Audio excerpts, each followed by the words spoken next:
Let's go, girls.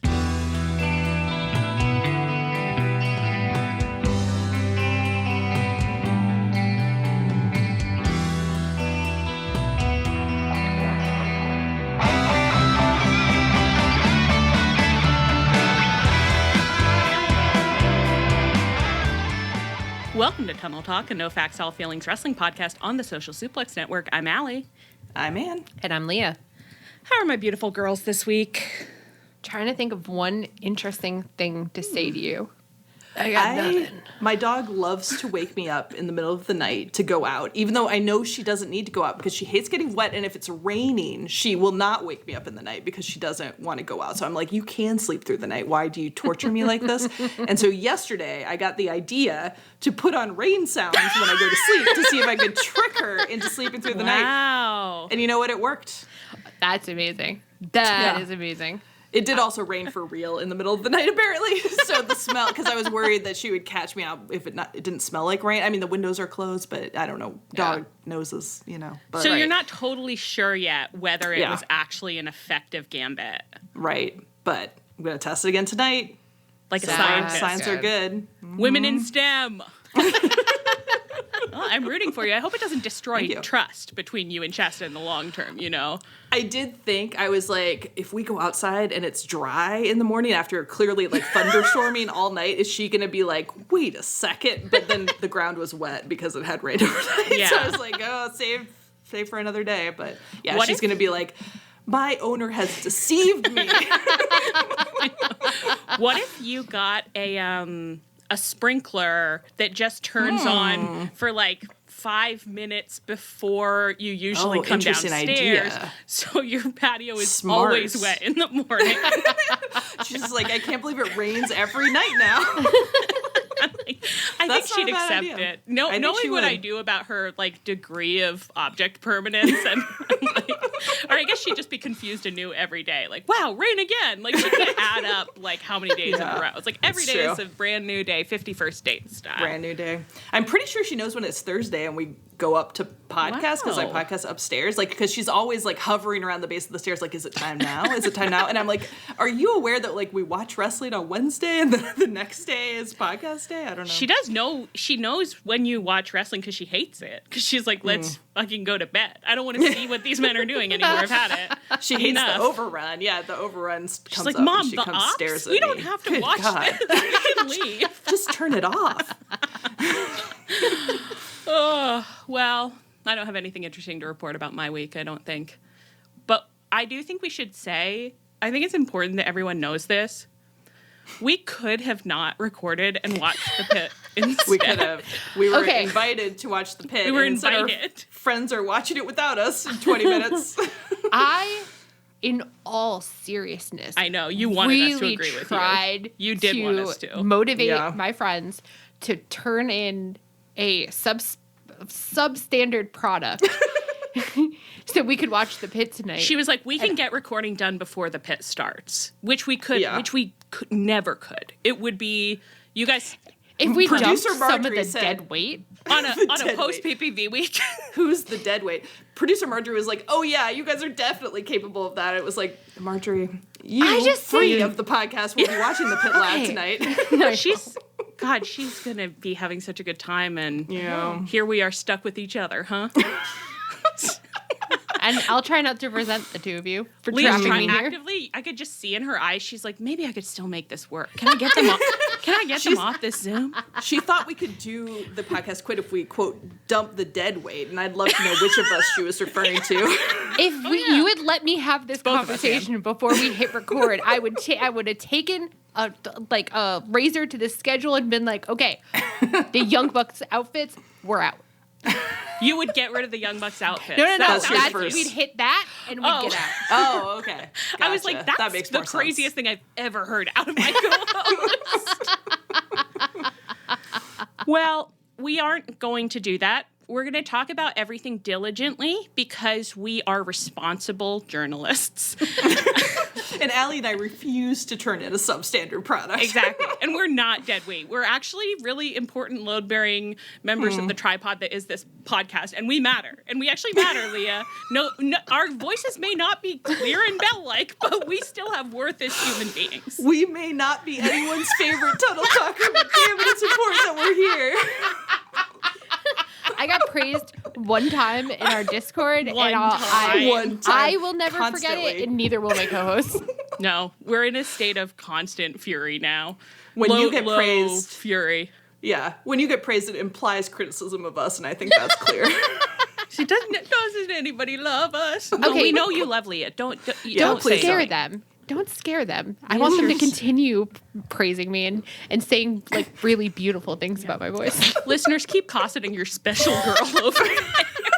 I like that I'm begging to be praised as I'm like, I don't respect you when it comes to the pit. All right. We do have a couple items of business before we get down to it. We are very excited to let you guys know that we are going to be doing a guest episode with the Waffly Bollocks girls that's coming out next midweek. Yeah, so it's Sunday for you or some, it's the week of the Sunday. It's coming out They're that week. hearing this Sunday, Sunday, and it's going to, I think Sarah mentioned it might come out Wednesday, Thursday, so somewhere in there. And Leah, they might not be hearing it on Sunday. They might be hearing it in 2028 for all we know. It's so true. I was just thinking that. I was like, sometimes, a podcast doesn't live in time. It lives outside of time. That's pretty true. Okay, That's well, so if deep. you are in the future and you're listening to the back catalog and you hear this, the Waffly Bollocks crossover is already out, so you can just go look that up. Just Google it. Google doesn't work that well, but you might. But maybe in 2028 it works great again. Very that seems to doubtful. be the trajectory we're on. When did Google stop telling you how many? Like, if you search something, now it doesn't tell you how many. Hits? What am I trying to say? No, How you're many right. Yeah, it's things hits. it found. I don't know. Oh. And it's actually, again, I mean, everything that Google has done in the past 5 years has reduced its utility, but that's a really big one because it matters a lot, to see how many, things it finds, basically. Yeah, for sure. I'm a researcher, so. Okay, so we're very, very excited about that. Yeah. We can't wait to have a little visit with some of our sorority sisters, and we will post links and everything when it comes out, but we'll be cavorting. Yeah, absolutely. Yeah. Should be fun. And then the other thing we wanted to promo is that our friends at the Social Suplex Network, I think this is mostly the brand, I'm about to say love child, and that's pretty wrong, actually, of Trish and Jeremy. The brainchild, I think, is more what I meant to say. I'm so sorry, Jeremy. Well, I know. is more like what we would usually say on this podcast. So. They're both married. I respect them. I'm not trying to They're both marry them to to each other other. people. Yeah, they're married to other people, not each other. I'm so sorry, Jeremy. I'm already going to get kicked off their podcast, and I didn't even officially join yet. Thank God. Yeah, I guess you're stuck with us, the dead weight. Anyways, if you go to socialsuplex.com, to be clear, when I said cut the dead weight, I meant out of our schedule, and I meant like Adam Cole. Are you not enjoying this bit that I'm doing? I just suddenly was like, wait a minute, I am being slandered to be so much meaner than I intended. You're just the right amount of mean. If you go to socialsuplex.com, you will see a link to the newsletter, which has been a beautiful work in progress from a number of our friends. Trish and Jeremy put in a ton of work. A lot of our friends wrote articles on it. You guys are behind the scenes coding it. Our friend Tim was doing a lot of design work for it. We have friends who are helping to edit things. It's really been a community effort, and a lot of really interesting things are there. Like it's, I feel like that sounded faker than I meant it, but like, it's just that like, I'd run that one back. Run that one back. I feel like it sounded fake, but it's just like, I don't know anything about like the other European promotions, but I know there's stuff written up on it. So, I mean, yeah, it's fun. It's fun for us because we aren't that informed about almost anything. Almost and anything. They're covering so much different stuff and getting like tons of cool people to write for it. Lyric did did the first feature their first feature on women's wrestling. So go check it out. Absolutely. We're proud and excited. It's going to come out every other week. Every other week, really ambitious and cool. Yeah. It's the opposite weeks of the Tristan and Sarah podcast. So if you're a listener, that'll hold you over until that's nice. the next episode. Nice. Yeah. And I think now you can get it emailed. You can get it straight to your inbox, which I think someone responded and was like, that's good for old people like me. And I was like, so true. That's what I like as well. There's a point where it's like, if you could mail it to my house too, like in paper form. I think so. Isn't that what Dave Meltzer used to do? Yeah, he just got rid of it. Yeah. When we hang up, let's get on the horn to Trish and say, would you mail us copies? I think she might make a zine for me, staple it together. Oh my God. Do some artwork. People should be making more like wrestling zines. It does seem like a fun place for it. Yeah. All right. Is that all of our that's all our business. So Allie, do you feel like fulfilled? Because I think like 3 weeks running, you were like, do we have any business that I have to do at the top? And we were like, no. And you were like, no, okay, I guess I'll just start. Is this better? I really did it. I didn't feel comfortable with it because there was a period of like, I don't know, 3 months where we constantly had business. And I kind of got in the habit of being like, well, we're a busy business podcast and we have some updates for you. And then suddenly it's like, no updates. So this did make me feel a little more comfortable. Yes. Amazing. So big week, we had Dynasty, and then we came back in on Dynamite to see kind of what the new storylines are going to be. What did you guys think of Dynasty, and what did you think of Dynamite, big picture? How long was it? Was Dynasty 5 hours? Like it crossed the 4 hour mark, right? It depends on whether you count the pre-show, which we did watch, but we did watch it. Yeah. Let's say it's 5 hours. I hated 4 hours and 40 minutes of it, and really, really enjoyed the last match. I mean, like, that's not entirely true, but like for the most of it was a dud.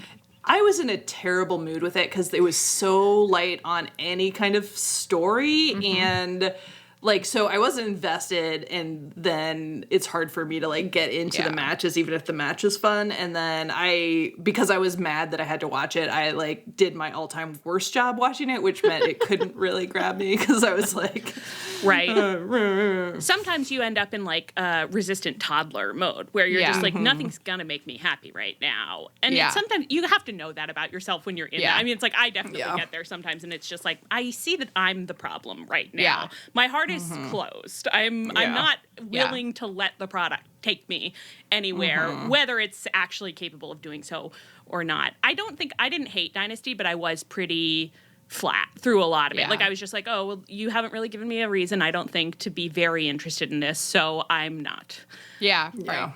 And it's like, it's not like I want every match to have a story. Like, there's usually like a few matches on the card that are just kind of like a fun match, but this one was like so far into that direction. That's bad. So it's not ideal for us as viewers. But then on Dynamite, hey, this is gonna be the funniest when we get to Dynamite. I have to say, if I say something and you're like, I think she's subtweeting me, I'm really sorry. I have an internet diet, and I am on Twitter, I am on Tumblr, I am on Discord, and I am reading things, and all of you were wrong. So many of you were wrong, and you weren't right. So I'll be talking on that. We just had a classic confusing time where it's like we were in our little watch cave together, and we had the time of our lives. Like, all night long, we were like, finally, something fun, something to laugh at. And it was like, that pay-per-view wasn't for girls, but this episode of Dynamite is so for girls. And I don't know if it was the most fun I've ever had watching Dynamite, but the contrast certainly made it feel the most fun I've ever had. It was such a relief. Going from such a boring pay-per-view to that Dynamite did make me feel like I had done club drugs. But then I was like, wow, I love wrestling. We wandered out into the wider world to be like, wow, and we all had such a fun night, and then looked around like, only us. We're the only 3 people that enjoyed it, I suppose. But it's like, we're sending Toni a letter like, we enjoyed it enough for everybody. if you made this Dynamite for us, keep going. Ignore the haters. Yeah, the haters and the losers are out to get you, Toni Khan, but you don't pay any attention. Lock eyes with me. Just keep doing what you're doing. Right to us, straight into these eyeballs. Listen, we haven't been brainwashed. We have our criticisms of Toni Khan. Don't worry about that. But they might not. But credit where credit is due. Credit where credit is due, and I think those criticisms might not be the same as everybody else's all the time. Possibly correct. Let's get down to business. CopeTR fought the Death Riders at Dynasty and lost. Yuta took Dax out with a Psycho knee. I wish I hadn't said it. I wish I hadn't tried. I don't know why I did. Afterwards, oh God in heaven. Afterwards, there was a big long sequence where Cope hugged his boys like he's like their papa, and he's like, we didn't get it done, but we still love each other, and they hugged him back, and then Dax immediately pile-drivered him. I do not love you, papa, he said. And Cash was so upset, and he said his vibe was like, how could you do this to me? And Dax left the ring, and he came back with 2 steel chairs, and he was setting up a murder machine, and he was imploring Cash, like, okay, let's kill this old man now. And Cash was like, no, and he shoved Dax, and he looked furious. And he went to help Cope up, and Cope is out of it. He's not really paying attention, you know? Yeah. And then Cash immediately then turns on Cope and joins Dax in beating him up. They did some double move that I don't know the name of together. The Shatter Machine. I hate that I know that. Wow, I'm Look impressed. who knows I love it. moves. Well, I love to learn things about FTR, my new favorite tag team. Of course. Well, they have the competition has gotten stiffer. Let's put it that way. But, oh yeah. oh yeah. At this point in the night, though, I think Leah said it was like, oh, good, the first match with the story. We'll look at the FTR match, which was absolutely correct, and I too was excited. And I know. Yeah. It's like it should feel degrading, but it didn't even. It was just like, fine, I guess if you're the only people who are going to feed us, then we'll eat. We're not going to not eat. And the thing was, it was funny because I did get excited because I was like, yes, I'm going to get entertained. I'm not saying it's going to be good, but I'm going to be entertained. Mm-hmm. And you know what? I was. Yeah, it wasn't good, and I had the time of my life. Yeah. So they're beating up Cope. Cash took the chair and he whacked Cope over the head, and then he dropped to his knees and he kind of bent by Cope and he touched their heads together, and he looked really kind of sorrowful and remorseful, like, how could I do this to you, Papa? And then he leapt back up and hit him with the chair again, and then he was just marching around the ring going fuck, he had all this adrenaline, and he threw his arm around Dax, and then the two of them were somehow suddenly in such high spirits that they did this little hijinky, Dax pretended to put on a neck brace, and they were taking the medics had brought out a stretcher for Cope, and Cash leapt onto it and was pretending to be a little knocked out body, and Dax was pretending to do CPR on him, and it was just who are these? What has gotten into you? These fun-loving men? Who are they? Where did they come from? Even when they walked out before the match, Dax was poking at Cope's abs, look how jacked you are. It's so cool. I love it. And I'm just a fun guy kind of fake out way that was so funny to me. I don't know. It was honestly unfathomable stuff. If you'd told me a month ago this was going to be happening, I would just be like, no, it won't. So now Cope is out indefinitely because they targeted his neck, which, has been hurt before, which we all knew about. We don't worry about that. And FTR heals. And then on Dynamite, we had the segment where Tony Schiavone at the desk gave a little speech expressing his disgust and his contempt for FTR. And I guess he said, I don't remember this, but he said he assumes that Dax's daughter is also disappointed, which is a great burn. And perhaps we'll hear about that from Dax himself later. So, what do you guys want to say about this heel turn? We've said it was entertaining. Let's get deeper. I'm so obsessive with it because, okay, obviously I understand that the Cash fake out is the drama of he's not going to stay with Dax. Just kidding, he is. What is the in-universe explanation for any of Cash's behavior? Why he was trying to fake out an unconscious man. Yeah.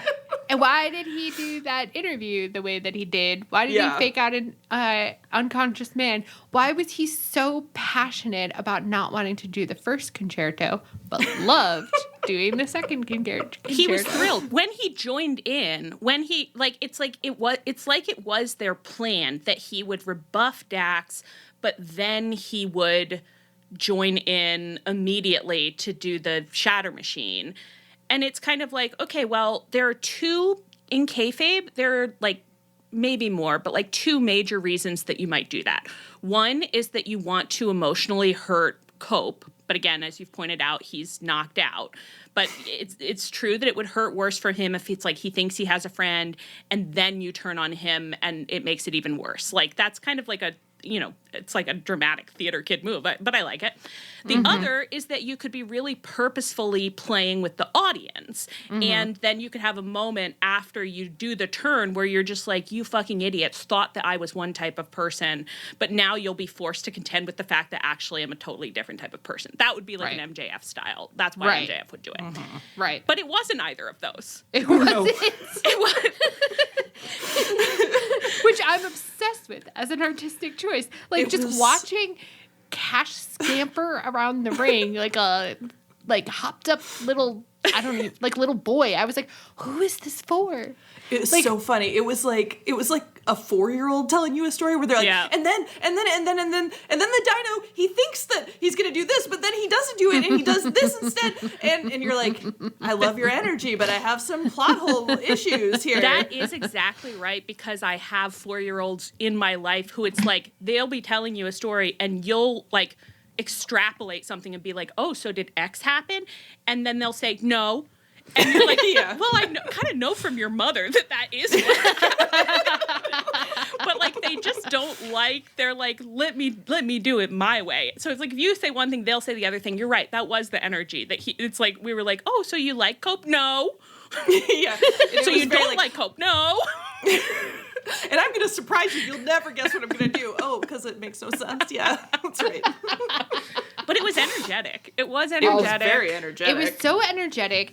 It, was somebody interested in taking me somewhere else, on a journey? Yeah. It was, kind of like a bike ride down the 7-Eleven. It wasn't, far of a journey, but no one else was doing that. We did get a... taquito out of it, so yeah. And I mean, it was brilliant of them to do this heel turn when they did, when we had nothing else in the show or the weeks, just the few past weeks, and now that, because I have warmed up so much to FTR in this time period when they were the only people offering me anything other than sawdust to eat, even though it was like rotted trash, Yeah. And now I love that rotted trash. So. Yeah. It still had some nutrients. And I was pretty hungry, so What is the saying in the kingdom of the blind? The one-eyed man is king, or something like that. That was kind of the situation. Absolutely, yeah. I think that has been deployed on our podcast in the past too. Good for them for seizing the moment and for telling a story that doesn't make sense. And Cope is alone now, or he's not on TV. I don't know what he's doing. And FTR are bad heels, and we'll see what they do. But, good for them. At least they're trying to be fun. It's the first time in literal years. I mean, I don't remember them ever trying to be fun, to be honest. No. They used to be fun the first time they were heels. In the Pinnacle? No, the Pinnacle's when they became that. bad. It's way before, yeah. Do you remember when they were feuding with Jungle Boy and Luchasaurus? And I know I've said this on the podcast before because it's my favorite FTR thing that FTR has ever done. They pinned Luchasaurus down and then cut off his horn and then said, we're going to sell the ivory. That's so fucking funny. Why did they stay face for so long?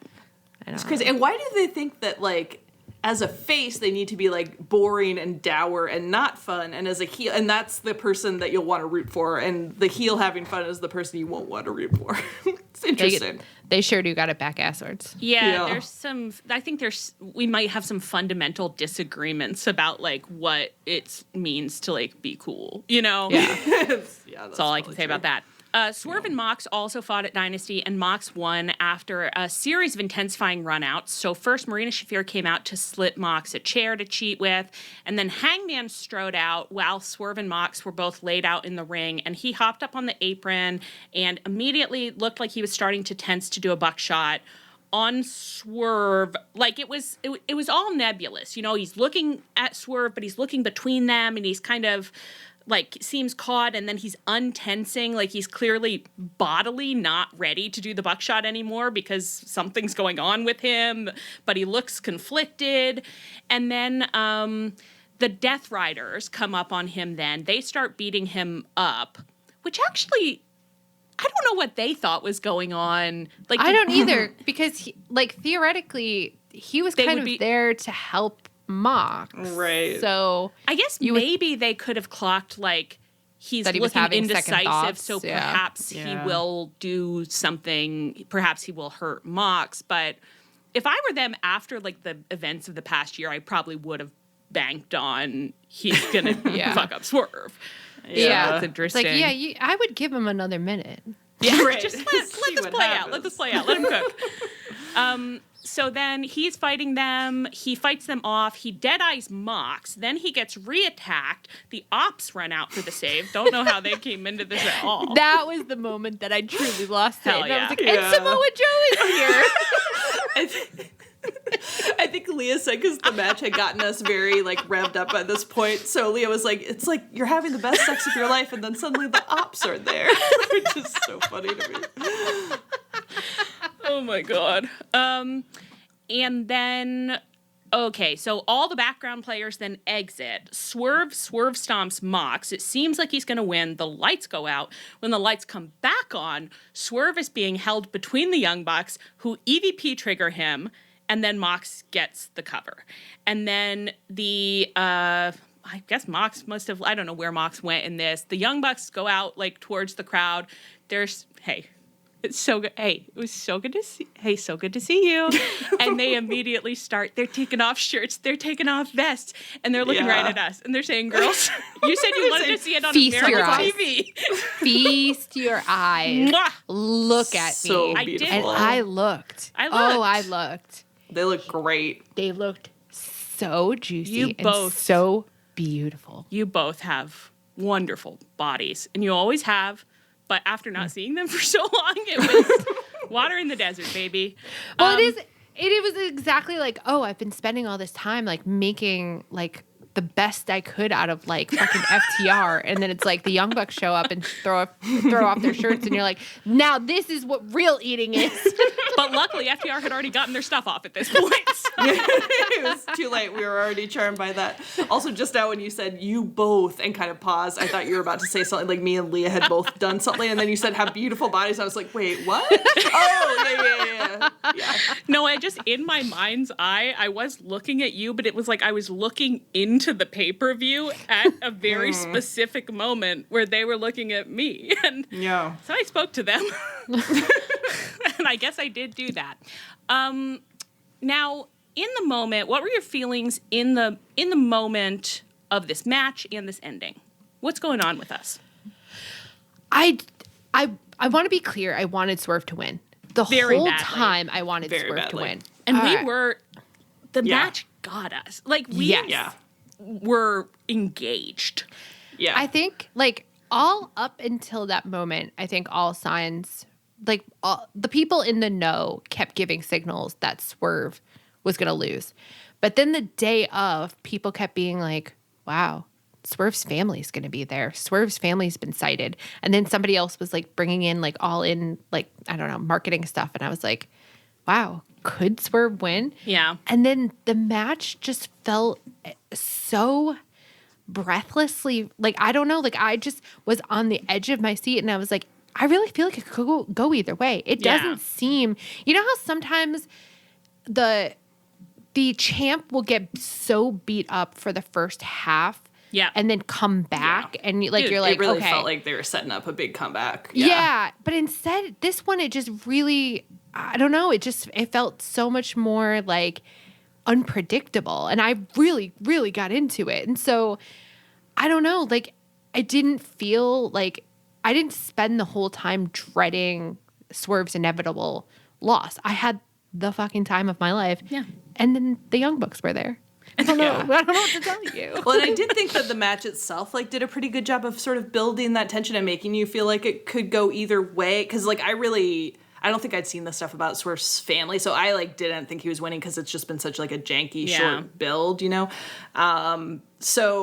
But it was, like, in spite of that, I really, in the moment, was like, he could, though. Like, you never know what they're going to do, you know? And I think that, like, the tension of really wanting it just, like, amped up the whole way that I thought was pretty successful, even though I know a lot of people didn't like it. Yeah, this is a classic. I mean, it's like, look, we don't know anything, and we're always aware of that. But I have to say that as, like, especially as Mox matches have gone for the past year, this, to me, really fucked. It was really fun. It seemed to work as designed. I felt engaged the way it felt like I was supposed to. Mm-hmm. So I'm not saying that, you know, it's like a perfect match or even necessarily actually good, but to me it was. To me, I was like, it's a good match. Right. I mean, ultimately, I think the three of us grade a match on the bad to good spectrum based on how much we enjoyed watching it. Yeah. And I really enjoyed watching that. Yeah. So to me, it was good. Yeah. I can't speak to, you know, Mox's brawling or whether they had chemistry or any of that stuff. All I can say is that when matches are bad, I look away. I look at my phone. I look at something else. Yeah. When matches are good, I watch them. And I watched it. Yeah. Right. Yeah. That's all we can ever say. Did we watch it or did we not watch it? Those are our, you know, that's all we're doing here. Yeah. And then, as you said, the Young Bucks were there. And it was like, I mean, it's just it's so funny. It's so funny to, in that moment, be like, oh, I really wanted Swerve to win. And now he hasn't won. And Toni knew that I wouldn't like that. And so he immediately, he's taking a toy out of my hands and shoving another toy into it. And it's like, I am but a toddler in the back of your car. Like, a toy is a toy. Yeah. So I'm like, yeah, it's an effective, I don't know what to tell you. It is an effective It gambit. is effective. Yeah. I mean, it's like, key jangling does work if you like the keys. Yeah. You know what I mean? Like, that's the whole point of it. Yeah. Well, and I think the thing for me, like, as I was, because I felt, I was so excited to see the Young Bucks, but I also felt kind of bewildered at the end because it was like, why are they helping Mox? Like, what's going on with them? Like, where's this going? I felt like sort of, like, I didn't hate it, but I was kind of like, well, we'll just see. Like, the jury's out. And so I sat down, like, on Tuesday, I was kind of, like, thinking through, like, my feelings with, like, why did I want Swerve to win and what, was going on with it. And it's really, like, to me, the reason I wanted Swerve to win so badly in what was would normally be, like, a terrible way for Swerve to win, like, a kind of a B-level pay-per-view with 2 weeks of build, like, all that nonsense, is because, like, the Mox storyline is in such a hole that it's, like, anything we can do to get out of it. Like, pull the ripcord. We got to parachute out of here. Like, save Mox, save the promotion. Like, get Swerve in there. He'll do something good. I don't even care that, like... Save the cheerleader, save the world. Yeah, but it's like, I don't even care that it wouldn't even make any sense to end the storyline this way. It's like, we just got to end it. And the reason, for the most part, that I care about the world title scene is when it gets a lot of time. So it's like, I would like Swerve to get that time instead. Although the Death Riders had, really been downcycled, I would say, the last month or two. Yeah, they're haven't not taking up been that much getting time. a ton of time. No. Yeah. So for me, it's like, okay, the Young Bucks showed up, and it's like, does it make sense? I don't know yet, like, until Dynamite. But I do think, like, if we want to stop the storyline, like, one way to do it is just take it off Mox, pretend none of this ever happened. Yeah. The other thing you can do is try to rescue it, and I do feel like the Bucks and the Elite have more of a shot of rescuing it than almost anybody because they do good storytelling. Yeah. So it's like, well, we could try throwing Mox a lifeline and see if he can take it. And, like, I don't necessarily, at that point, feel confident that they can pull it out, but it's like, it's worth a shot as much as anything. And, like, Swerve ending the reign then, like, it wouldn't be a good ending to this. I mean, the whole thing has been bad, so I didn't care. I wanted Swerve to win. I wanted it to be over. But it's not like, oh, yeah, that would be such a satisfying conclusion. Right. I think we have been on the record a million times that belts are nothing to us, but I think it was MJF's reign that it became clear to us that we were like, oh, the reason that you care is because they get the time. Yeah. And so, yeah, absolutely. I agree. That's why I don't care. I don't think Swerve needs the belt to be cool. No. And I don't. If he wants the belt, then I'm like, I want you to get to have the belt. Yeah. You know, like I you want you to have anything things you want because I think Beautiful that you're men? a good artist. Yeah, I want you to have. Beautiful men to can have beautiful men. anything. Oh. I was like, I want him to have if any he wants beautiful men. Of course, I want him to have. Beautiful men should have as many beautiful men as they want. No, I don't know what we're talking about. I want him to have things he wants, but like, I agree. I don't think that he needs the title to be a big deal. Like, he is a big deal because the audience feels like he's a big deal. Yeah. Yeah. Yeah. And sometimes I feel like people who've been watching wrestling longer kind of, even some of the like Megan Bayne taking it off Toni discussion, it was like, if the person gets the belt, then their career is made. And to me, it's like, no, them being a character that I invest in and storytelling is what makes them for me. So like the belt, you know, it can be a part of that story, but I don't care. Like sometimes I end up feeling like, if I had watched this as a child, would I feel more like the belt is a big deal? Because I'm always just like, well, it's a make-believe belt. It's a plaything that they give them. That's your prize for, like, sucking up to a billionaire the best, you know? Like, that's not... It's, again, and I didn't realize we'd have to say this so often, it's not a merit thing. Like, you didn't win that belt. You didn't really win the fight. No, someone backstage decided it was your turn to carry it around. So. Dance for me, monkey. Yeah, I don't know. I guess... I was feeling in the moment, like that night and the day, like all before Dynamite, that it felt like that I was a little spider and I had fallen into the pool and I was drowning and I saw Toni and I was like, Toni, grab the net, you know, take me out of the pool. And instead, Toni threw the Young Bucks at me. And it's like, the Young Bucks could scoop me out of the pool, but Toni might have tied the Young Bucks' hands behind their back. I don't know yet. There's no way to know. I'm so happy thinking about you as a little spider crawling onto Matt Jackson's shoulder and then just like sitting there and you are so cold and wet, but like his shoulder's out of the pool because he's man-sized so he can stand. You're only in the shallow end. So you're just safe on Matt Jackson Island. Yeah. And maybe he'll get you out of the pool or maybe you'll drown together, but at least you'll be with the Young Bucks when you drown. Which is how I've always wanted to die.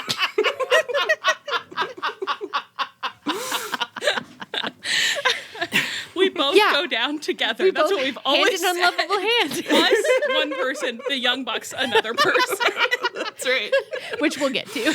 Oh my God. But yeah, I don't know yet whether the Young Bucks can rehabilitate Mox. I have no idea. No. Yep. But if anybody's going to try, if for some reason Swerve Hangman title run at All In wasn't in the cards. Yeah. So I simply can't harden my heart against any other path than that one because it doesn't look like that one's available to us. Right. Well, we've always said, or we try to remind ourselves of this. It's like you can't go back in time. Once the decision's been made, you can't go back and make a different decision. So you have to accept like whether or not you would have made a different decision, which like I would have, but you know whatever. Yeah.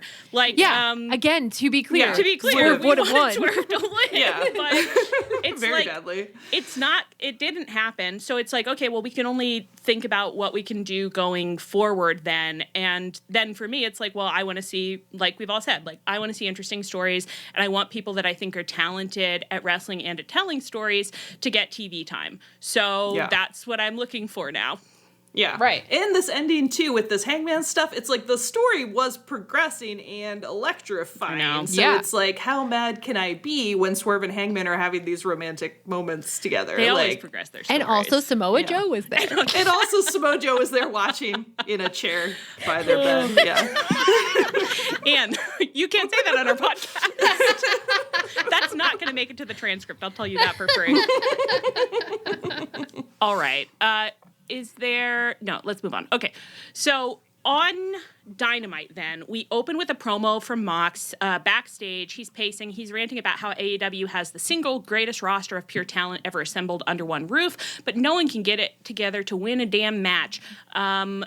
because they don't want it enough, which was so funny. It was like, girl, the Young Bucks knocked him out in the middle of the match. I don't think it's about not wanting it enough, you know? It's like literally 70 people ran out in the middle of this match. I think there might be some other factors. He had a lot stacked against him, Mox. You must admit that you had some numbers out there. Yeah. And then he cautioned the Bucks to tread carefully now that they're back. Mox then wrestled Shibata and won by putting him to sleep because nobody wants to get pinned clean anymore these days. Afterwards, the Bucks' music hit. They came out. Mox and I think Marina Shafir was there. Maybe they immediately kind of like skedaddled out into the crowd to get away from them. And the Bucks got a live promo. Does anybody want to kind of summarize some stuff that we heard from them? First, we have to address what they looked like. Please. Which is that Nick was wearing a black suit with red lapels, and he looked like... And red shoes. They're color coordinated with Chris Jericho this week. Do you think that's going to be meaningful? Oh, interesting. Love that. Why don't we advance that theory? See where it goes. Yeah, great. They're going to be in a trio with Chris Jericho's their new middleman.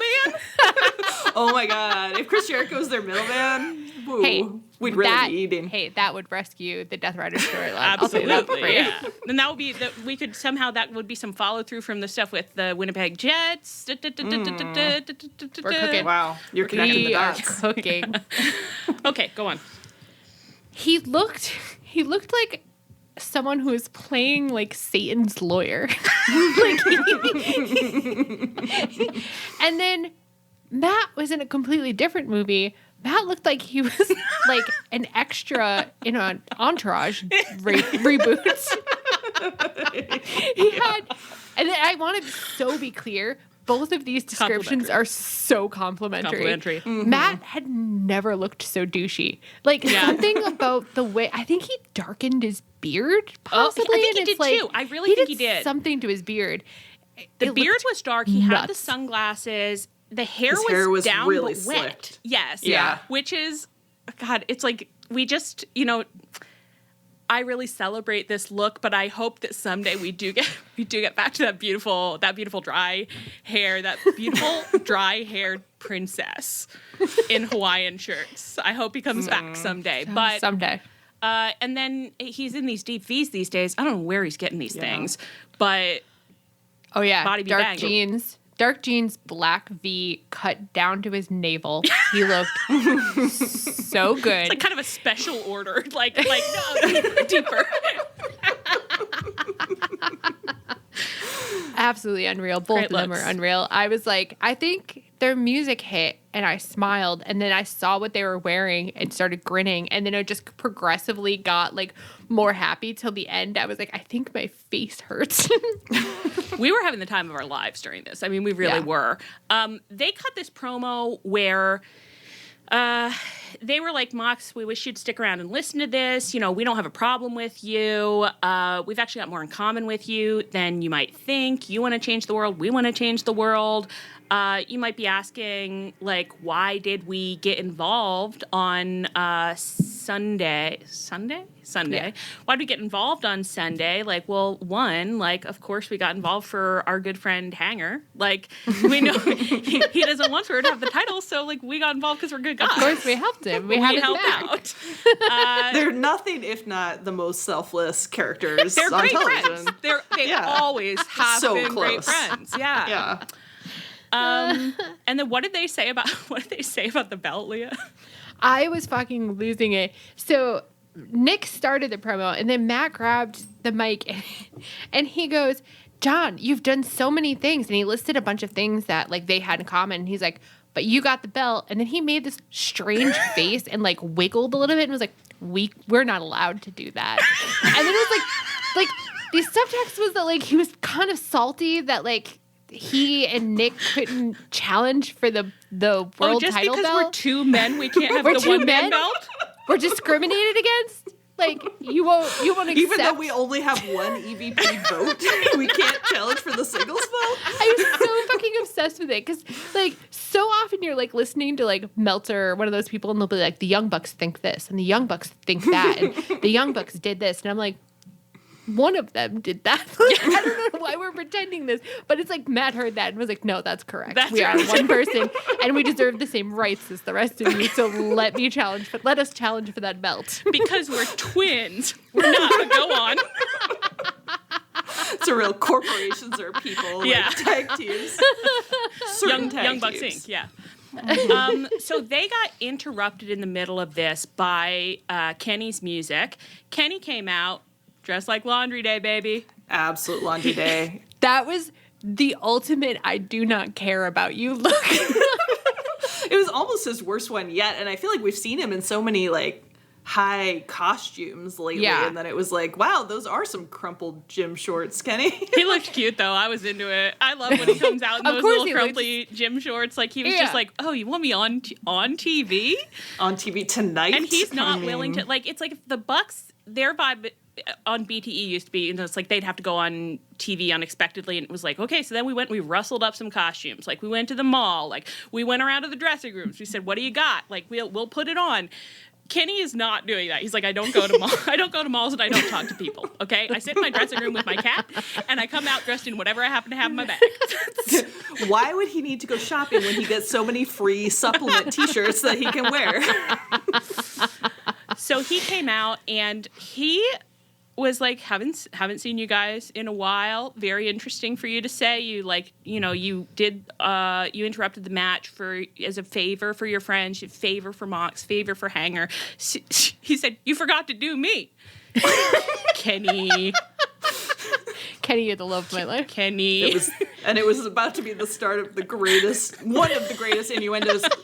The top innuendo speech in AEW history, non-Toni Storm. Non-Toni Storm, yeah. I really felt like he'd been watching her, and he was like, oh, wow, we can do some stuff I didn't know. Jot that down, because that's a category for next year's Trish and Sarah crossover special, for sure. Yeah. Yeah, so he's like, last time I saw you guys were total dicks to me. You were like so fucking rude. I came back here because I'm like a good guy and I want to like be a great wrestler. He said, for my legacy and the safety of this company, not for revenge. We'll see. In time, we'll see, Kenny. And he's like, and you guys, the last time you were here, you were just being like rich douches, whatever. And then Kenny gets, Kenny gets into this promo where he tells a story about a friend he had who had two little Shih Tzu dogs that he allowed to dookie on the carpet repeatedly and never cleaned up. And Kenny also was there and also didn't clean up the dookie. And he eventually said, that's what it's like to have you guys around. You're the little Shih Tzus who dookie. My favorite part of that is I'm like, yeah, that's not wrong. That's absolutely right. Completely. Being the middleman for the Young Bucks is exactly like owning two very spoiled designer dogs who are so badly trained, and you can't do anything about it because if you try to be like, please don't shit on the floor, they'll bite you. So like that's absolutely it. It's like they're at a shelter. And men are always coming in and being like, wow, what a beautiful little set of dogs. And people are like, they're a bonded pair. You can't separate them. And they're like, great, not a problem. Perfect. And then there's a period of infatuation where it's like they love these dogs so much that they can't comment on, they like can't really see like the shit, the basically. dookie. Yeah. They're just like, dookie. This is going great. And then one day you look around and you're like, wow, look what the Young Bucks have done to my life. Or you never look around, and eventually they do just bite you and they run off back to the shelter. Because they're little con artist grifter dogs, basically. And what else does Kenny say? Kenny has some stuff to say about their appearances. He said, Nick, you're a little shrimpy. He said they were shredding receipts for the chair the armchair they put in their bedroom facing the bed, which made Taz snort laugh on commentary, and the audience had a very funny sort of like delayed reaction too. And then he said, and you're only fans, and then he kind of had to stop because the reaction was so crazed. I'm obsessed with it because I don't know whether Kenny's insinuation was supposed to be that they patronize multiple OnlyFans account or whether they are what did he just say? OnlyFans models. Which I'm obsessed with either direction because Matt's face was like so funny where it was like, that's really rude of me to bring that up in public. It was literally, we're so going funny there. Nick's face was like, oh my God, what are you talking about? That's such a mean thing to say. And Matt's face was like, Kenny, that was a secret. That was between us. That was between you and me. I thought we said that no matter how bad things got between us, we would never use that against each other.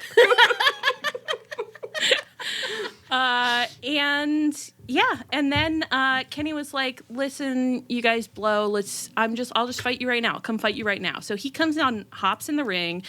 The Bucks are doing some great acting of just like, oh fuck, well, I didn't think he was gonna try and fight us right now. And then interrupted Okada's music. Okada comes out. Okada is like just making up for like Bobby Lashley is using too little fabric in his jacket. So Okada was like, I'll use extra in mine and I'll wear a nice big jacket. That's lots of room. He kind of looked like the lead singer of Talking Heads.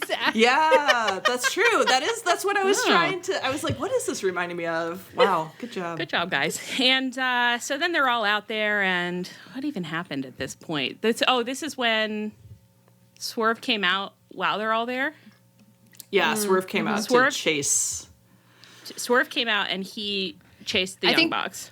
I think didn't Swerve's music hit and the Young Bucks did the very funny thing of like turning around in 80 different directions, being like, "Where is he? Yeah, where is he? Where is he?" And then he finally came up into the ring and they ran. Yeah. So then Okada and the Bucks get driven off by Swerve and Prince Nana, and Swerve is left in the ring with Kenny. Kenny gives him a little like, you and me don't have any beef right now. They have a little fist bump. Kenny leaves. Oh my God, we didn't even say, what did he call that? Did he call the Young Bucks studs? But I thought he said sluts. Matt looked like a stud, but it sounded like slut for sure. I absolutely thought it was slut. He said slut, and I was and like, he was talking about his shirt at that moment. I think I was like, Kenny, you are out of control, and I love it.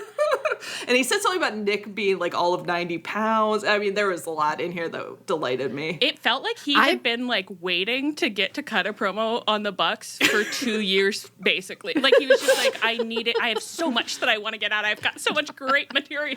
Do you think like if you're a wrestler, like you're just looking at your friends every day, like, ooh, that's gonna come up later. Like you're just noting down little things you can make fun of them about. And I have to say, I think that's happening even when you're not a wrestler, based on our friend group. That's true. I've got a promo in me about Leah's clear bell-like voice. I'll tell you that. No one can talk promo against me. I'm too lovable, and my personality is too good. We'll see when we get a little face to face in the ring, Leah. When I turn heel, Leah, you're really going to hear about it. I really desperately need men to come out and accuse Matt Jackson of being a slut. Like, I just think that should be something that happens all the time. Yeah. With your cuck chair and your OnlyFans and your deep V. Especially because Matt Jackson is so good at responding to, like, promos on him with just this look of, like, well, it may be true, but what's it to you? His face work in this was so funny. It was murdering me. He's the number one mommy's little hand for a reason. So then Swerve hops on the mic and he's like, it's buck hunting season. I've had it with you motherfuckers. Like, I'll be getting your asses. But then it's like, I've got a rifle loaded to spray you with. I don't know, there was spraying talk. This whole segment, I was like, I'm blacking out. It's too much. I was outside of my body. When I returned to Earth and checked the internet and saw a bunch of people be like, this was a failed promo, I was like, I literally wasn't touching ground at some one point. I had left my body. It just felt like, it's like, was it Shakespeare? No. But was it like the highest form of entertainment? Yes. Like, I don't know. They can't all be literature, but it's like, it was everything to me. I was interested the whole way through. Yeah. I had no idea what was going to happen at any given moment. I remember last week when we were like, no one's even out here trying to kiss anymore in this promotion. Like, what are we even watching for? And it's like, they came back and they gave us everything. They gave us our kissing vibes. And yet, it's like, Kenny didn't give anyone kissing vibes, but gave us the most insane... He gave us the vibes of a man who has been sitting in the chair in the bedroom. Oh my God. That's how he knows about it. I know. It's like, Kenny, what were you doing at the Devil's Sabbath? He's like, you got a cuck chair and didn't invite me to use it.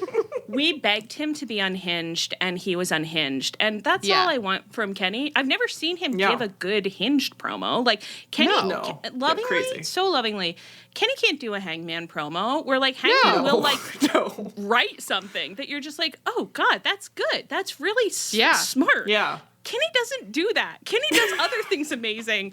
The promo that Kenny does best is he says things that you're like, where is that coming from? Why would it occur to you to say that? Why did you say that? Why would any human say dookie so many times? What do you mean? What decade are you from? What planet are you from?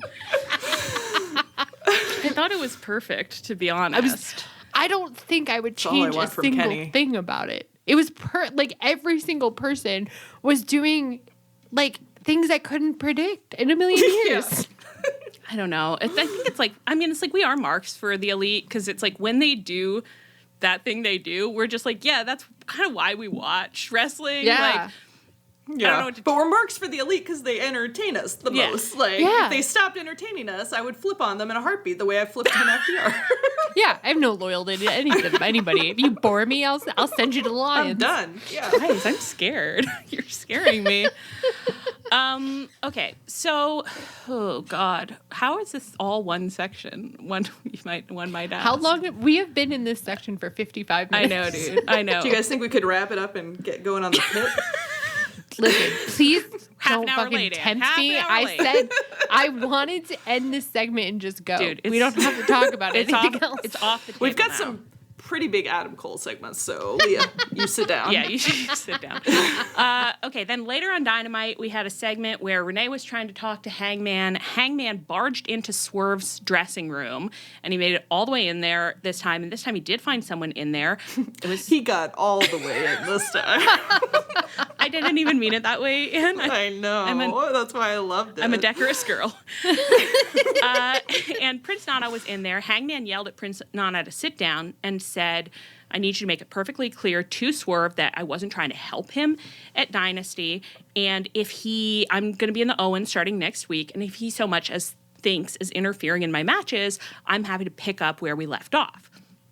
He goes to leave. Nana stands up and he's like, dude, I just want you to know that, like, I think about the past sometimes and I do feel regret.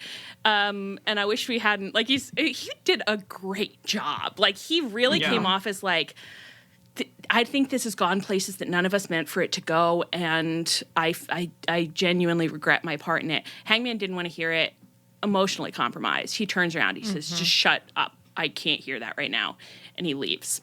Perfect acting from everybody involved. Great work. Incredible.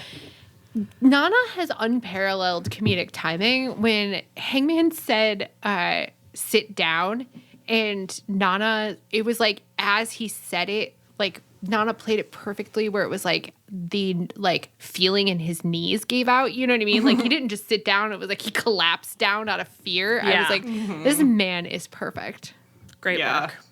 And I love so much that Renee is always there when Hangman was like, not now, Renee, I'm doing something right now. She's like, yeah, I'm well aware of what you're doing. It's kind of like the only thing you do. Like, it's, I've kind of never tried to interview you and not had you barge into Swerve's dressing room.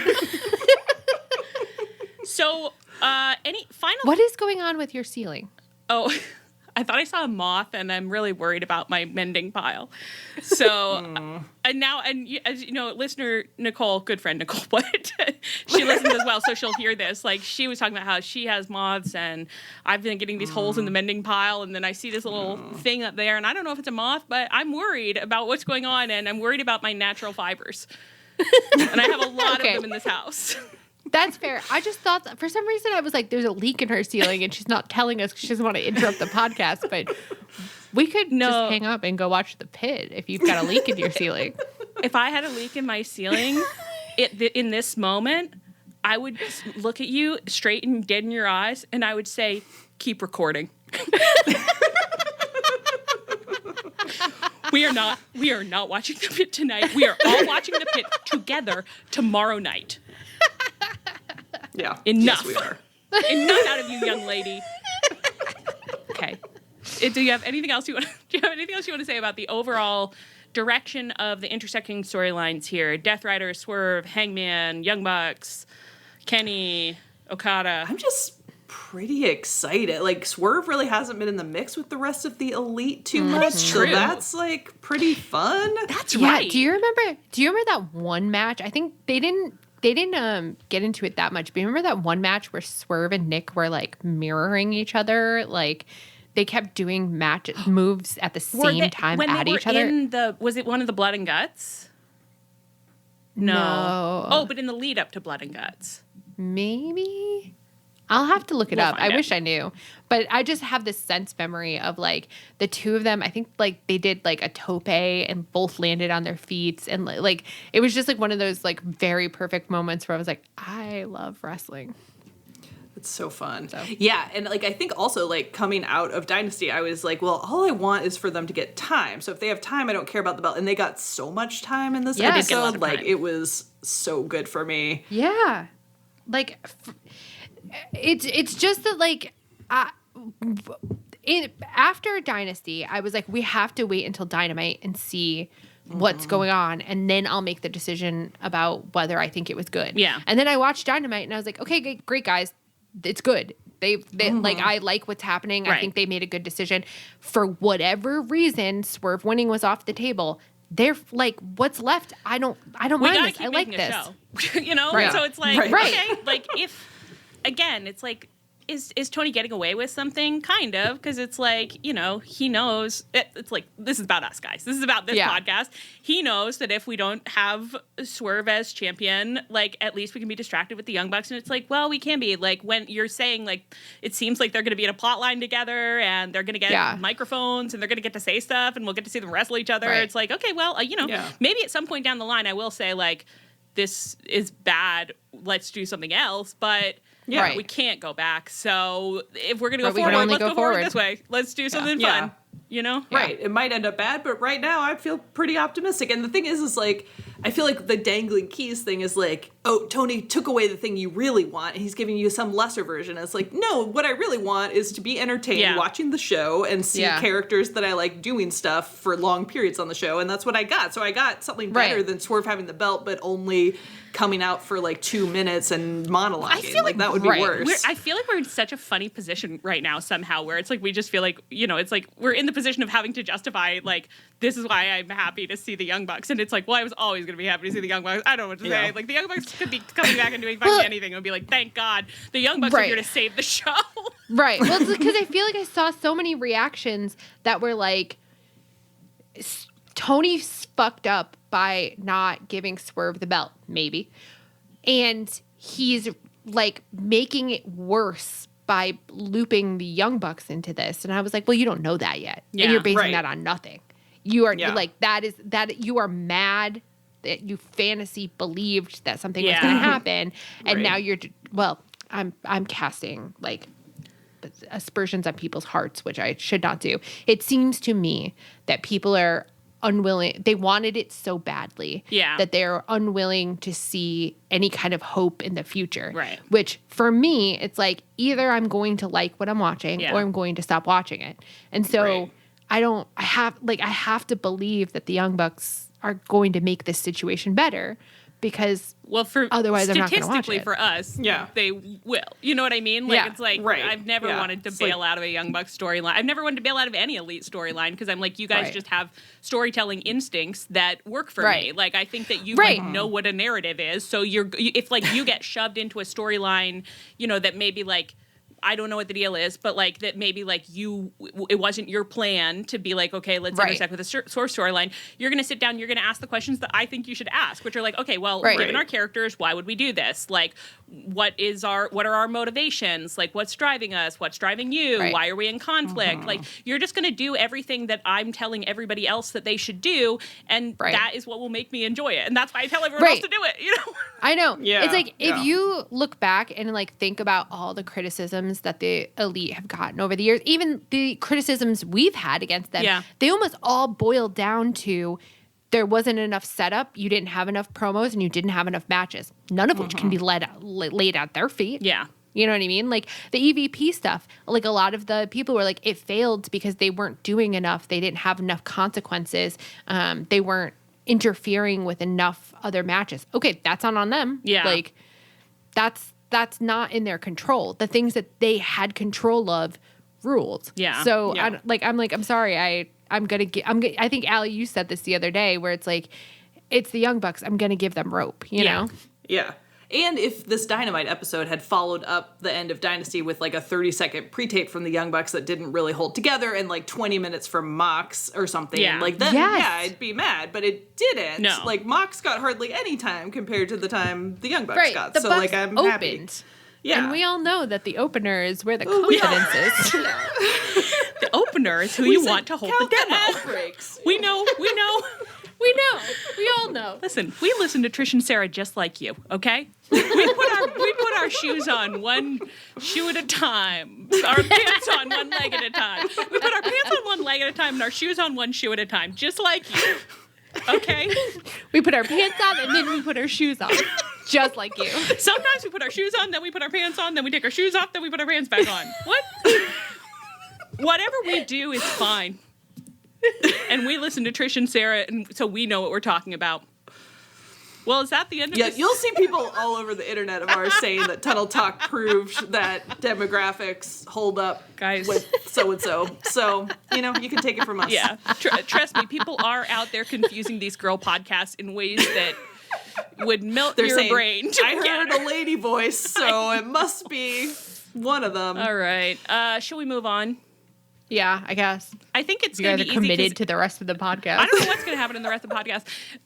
It took so long to put together this first segment. This has all been the first segment. Yeah. It took so long to put it together that I was like, guys, I only have an hour to do the rest of the schedule. It's going to be pretty bad. And Leah was like, just don't do anything. Just get in there and say like the match happened, discuss. And I was like, you're right. Fuck it. We'll do it live. And then I wasted a little time going and watching the clip of Bill O'Reilly doing Fuck It, We'd Do It Live. And I had never realized he was having a breakdown. I mean, he was very angry about He was scary angry. I didn't understand why he was so mad. But it's fun that was about Sting, the musician. And Sting is a different man, is a wrestler. So there's a connection there. And so I wasted 5 to 10 minutes on that. And then I came back and I wrote up some stuff for us to discuss. And I don't know what we're going to find in here. And you didn't even think that Leah being like, don't describe anything was her lobbying to watch the pit. No, I didn't. You know what? I didn't assign malice to her actions. I did not have malice at that time. If that was a consequence, I would not be angry. All the better. I always loved that Sting the wrestler got the @Sting handle, and Sting the musician is Sting official. That's beautiful. That's you get what you deserve. Sting might be fine. The musician. I don't know his politics. I don't know Sting's politics. Cut this. I don't want to talk about anyone's politics. Every man in the Callis family is injured. Let's start there. Mark Davis broke something. Let's start there. That felt very Dickensian. The Marleys were dead to begin with. Every man in the Callis family is injured to begin with. Mark Davis hurt something. Beautiful I don't think it's his butt, but I just keep thinking he broke his butt. I don't think that's right. That's all there is of him. I think it was his foot or something. His foot.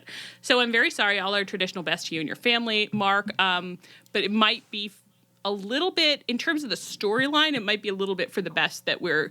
I think so. And I'm sorry to our friend Marcus Gallup for saying that. I know that this has been emotionally load-bearing for you. I'm looking at you through the screen right now, and I really deeply apologize, and I hope that you can find the peace that you surely will need in this time, these turbulent times. But all our best to you and your family. To you and your family. I think it might be for the best, though, that this storyline is maybe gonna. They'll have some time to reevaluate in the back. Yeah. Mark Davis, take this time while you're injured to take a little acting lesson. Do a master class. Or maybe open up Merriam-Webster.com and type in reluctant and kind of just check out the definition of what that means. Okay, here's here's a free idea for the Young Bucks, because they're still doing the EVP. It seemed like I don't know where they're going to go with it, but start offering unpaid internships to wrestlers. And where they can follow you around, do your little chores for you, and you keep telling them that they can learn a lot about your storytelling process. Yeah. Say you get paid in an experience. Exactly. Yes. My experience. Brian Cage also injured. So Don Callis and... You said that in the schedule, and I had the thought, I was like, if you think about it, Trent is also injured. Oh my God, so right. At one point, it's like, true. Yeah. to lose one wrestler is a tragic accident. To lose 3 at this point is fucking careless, Don Callis. Are too right, sister. My goodness. So Don Callis cut a little promo with married husbands Kyle Fletcher and Takeshita, where Don Callis was basically just like, all of my big, beautiful, beefy boys are out hurt. I need more boys, and I need them to be so They're oiled up. They're jacked. They're in their 20s. Like John Callis. Are you and Kenny subscribed to the same OnlyFans? Do you think everyone listened to last week's episode and they were like, the girls don't think it's homoerotic enough? Can we hear some key phrases? Tony Khan passed out some key phrases for people to work into their promos. He's like, oiled up in their 20s. He's like, don't go out of your way, but if you can integrate it, I gotta get these bitches back on side. They are not happy with me right now. And it's like, now we are probably the only people on the internet who are kind of happy with him. We're like, well, yeah, it works. You didn't give us what we wanted, but then you gave us something different that we wanted. And the entire episode, we just kept saying like, wow, they want to kiss. Wow, this is absolutely insane. Like, so we're happy. Actually, our jangling keys are just OnlyFans, you know, like oiled up. We don't even... Was it Nicole who said that Don Callis sounded like he was talking about breeding horses? Yeah, and she was, that was really good. Completely correct. He was like, I need more studs. So he basically was just like, if you're jacked, oiled, and in your 20s, send me your picture. All right. And I guess we'll see how that plays out. Like to the boys who heard this message and thought like maybe I will, I would say like maybe don't. But for your I don't think you could send those pictures to us though. I mean, okay, wrestlers, if you are not jacked at all and you have like a really like juicy like softness about you, send those Polaroids. Send them. Don't grease up though. I don't like that. Yeah, dry is really more of our preference. If you're dry and soft, that is what we like. Oiled and jacked goes to Don Callis. Dry and soft comes to us. If you're like, glad we've been clear. If you're like a soft little chinchilla and you bathe in dust.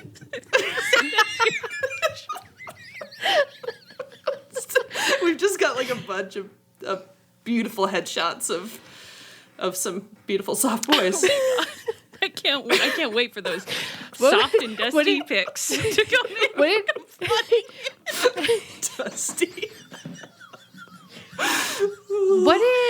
What did someone call the White House like boys? Pajama boys. Yeah. We gotta bring those back. That's our type. Soft and sweet chinchilla pajama boys. Send them on over.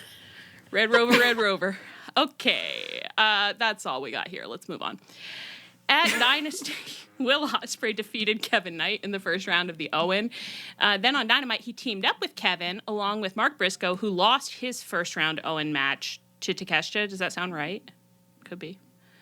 Kyle Fletcher. There you go. Thank you. Much better. And Mike Bailey. They all teamed up to fight Action Andretti, Leo Rush, Ricochet, and the Beast Mortos. And both teams recorded backstage promos from tunnels that everybody called sewers. And that has captured my imagination. They're Teenage Mutant Ninja Turtles.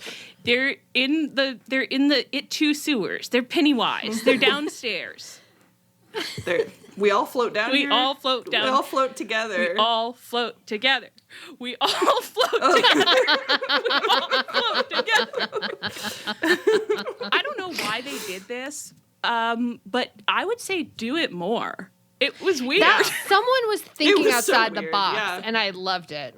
Because it did give like kind of especially because on Ospreay's team, they were all dressed like they like in colors where you were like, is this a Ninja Turtle tribute? It was costumes. I don't know what the vision was for the team. Will Ospreay's dressed like a wizard. And he had flat ironed his hair to the degree where he was unrecognizable. I was like, who is this new man in this promo? At least 3 or 4 times when he was on screen, I was like, now, did we get another new man from New Japan? 'Cause did Kevin Knight come with somebody? Don't know who that man is. If only Kevin Knight had come with somebody. I'd like it if more wrestlers came with somebody. This is my +1. I guess we did used to get actually quite a few +1s. Okay, true. so then they cut these promos for some reason. I'm like, I shouldn't even bring it up, but I did think it was totally insane that Mark Briscoe was like, you know what's going to really kill this week as a joke? If I make a joke about diversifying my mutual funds. And it was like, this week, Mark Briscoe? This week when we're all just being like, you know what? I think I won't be looking at my Vanguard for a couple years. Yeah. Glad I'm not retiring this year. Let's just say that. I wouldn't have gone for it, but it's fine. And then they had this 4-way. And what'd you think, girls? It was very fun. I mean, other than the fact that I absolutely 8-man. 8-man. 4 each. Other than the way I absolutely could not recognize Will Ospreay to save my life, I had a lot of fun. Also, I don't think we mentioned this. Will Ospreay's energy about being on this he was really team happy. Was so. It was as if like this very lonely boy who's been trying to make friends all over the neighborhood and failing suddenly learned about a team sport, and so he just joined the baseball team and is like, guys, did you know that when you're on a team sport, the whole team is your friend? They have to be your friends. You hug them after your match, and they all hug you back. It's an amazing feeling. Coach says a teammate is closer to you than a brother, and that's what I've always wanted. Coach says the team's a family. Sometimes when we're in the locker room, we all snap towels at each other's butts, and it's so fun. My new friends told me that my hair would look really good flat ironed, and I think they were right. Kenny came out all by himself. He didn't have any friends, but I had 3 friends with me. He's telling his own cloud story where he's like, and Kenny, when I was out there, Kenny was so jealous. He was so furious. When Kenny was probably leaving and going to the bathroom to cry when he saw me hugging my friends after we won the big match because we're such good friends. Kenny was going to the bathroom to check his favorite OnlyFans account. I guess. I mean, it's like God knows what Kenny was doing in that bathroom. Meanwhile, when Will does come back, he like very cool and centered, like very chilled, is like, "Hey, Kenny," and Kenny goes, "What up, Bill?" Like he forgets. Yeah, big Bill. Oh my God. Will, I want you to be happy, but I also really want you to be unhappy. So I guess I kind of hope this team dumps you, and then I hope you cry about that. You haven't cried about anything else, but there is a first time for everything. And I hope this first is coming soon. Anything else you want to say about this or about the Kenny, Mike Bailey, Ricochet 3-way? That was really fun. That was also very fun. I had a very enjoyable time. All right. Someone said that Kenny was had always wanted to do a 3-way that could potentially get 5 stars. And I'm like, well, you did it. I know. I actually that was a lot of fun. Ask, do we have the stars yet? But we don't until tomorrow, do we? No, you guys don't know, but we don't know. But we're always checking in on those stars. We want to know how many they're stars these really matches important are to us. Yeah. If there's anything that we care about, it's the stars. We're all keeping our own spreadsheet, of course. Of course. Our 5-star matches. We rate all matches based on the bodies. Yeah. We watch a match and at the end we coolly say 4 1/4. 4 1/4. And then we remember that. We remember we've done that. If we rated matches, I think it would just be it would just be 5, 3, 0. That's all you can do. It's loved it, hated it, didn't notice it. That's all we got. Okay, Toni Storm defeated Megan Bayne at Dynasty. They were in Philadelphia. She came out like Rocky, I think. I've not seen Rocky, but Rocky came up a lot on commentary, so I was tracking.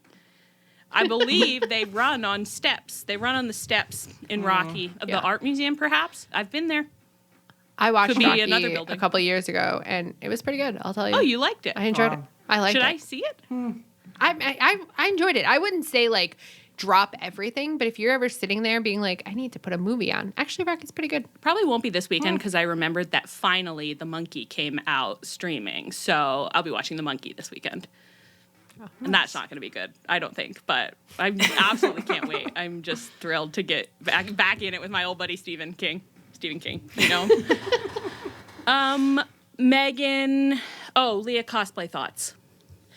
So Toni came out in this Rocky gear, and I feel like we've recently seen a lot of wrestlers come out. Like Swerve came out with his Static Shock. Static Shock. That was good. Thank you so much. And Kenny is constantly like, he's wearing insane things that I find out later are video game character things. What I thought was so cool about Toni is that like she carried it through the match. Like she was cosplaying Rocky through the whole thing, where she was just like a boxer who just was getting absolutely like beat the shit, and she was like the little, you know, like she was gonna make it in the. I mean, Rocky doesn't make it in the end, but I mean, not to spoil you for it, but I won't remember this. So wait, he doesn't win? No, not the first one. I probably will remember that. I guess I would have thought, since it's called Rocky, I guess I probably would have thought that he does win, but not until later.